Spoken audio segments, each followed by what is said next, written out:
Welcome back to Work on a Superyacht, and this week I'm going to show you how we coil and store our mooring ropes. Let's start. Up here, where we need to first coil the rope. And then, once it's ready, we'll come back down here and hang it up. The mooring rope in question is polyester double braid, 28mm diameter.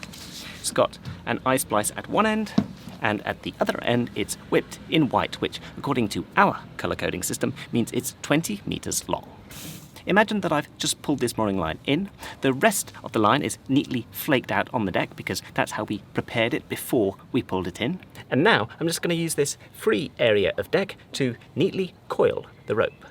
The eye itself is about the length of coil that I want, so we'll use that as a guide to get started.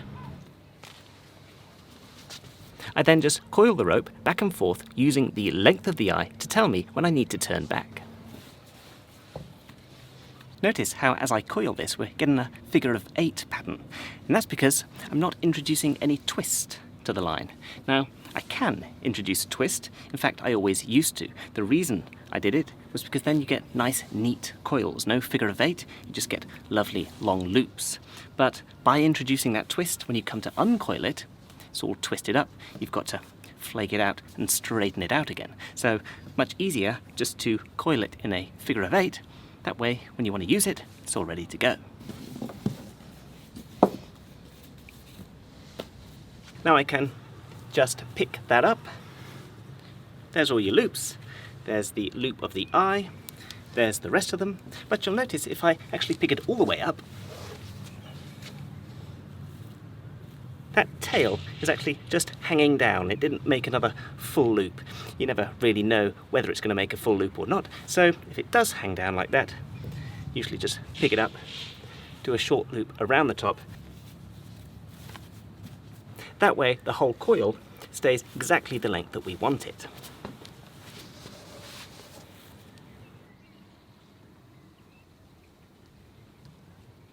Right, time to secure it, and here we use these tails. Never actually used these before until my current captain said, hey, this is the way to go. 3-strand rope, eye, simply loop it through the eye of our mooring rope and then hook it down in the forepeak.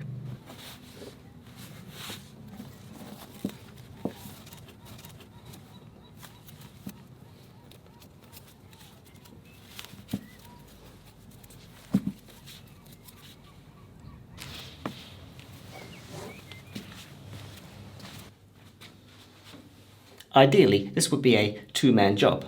One crew member hands it to another crew member who is already down in the forepeak. But just in case we're short on crew numbers, I installed this little hook. It means one person can hook it up there, then they can make their way safely down into the forepeak and collect it from the hook to put it in its storage place.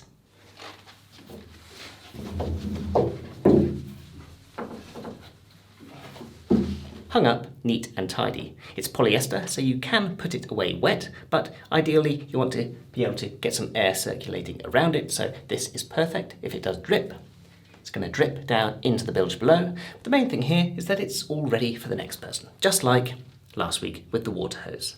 That way, smooth running of the deck. Somebody needs a line, come down here, white whipping, 20 metres. Red whipping, 15 metres. Yellow whipping, 30 metres. Everybody knows what's what. Everybody knows where everything is kept. Pull it out, away you go. I've currently got hooks for 7 mooring ropes down here. Need to install a few more. And in addition, there's all sorts of other rope down here. Never have too much rope. I like to keep it all organised. So on this side, I've got heaving lines. And on this side, an assortment of different ropes, tails, and stopper lines. Of course, every yacht is different. They've got different storage available to them, and they use different sized mooring ropes. I've worked on some yachts where they've got big hooks in the forepeak, and you coil directly onto the hook. I've worked on a much bigger yacht where they had big drums down aft and up forward, and you coil directly onto the drum. Whatever the case, the main thing is that it's a system that works and that everybody understands.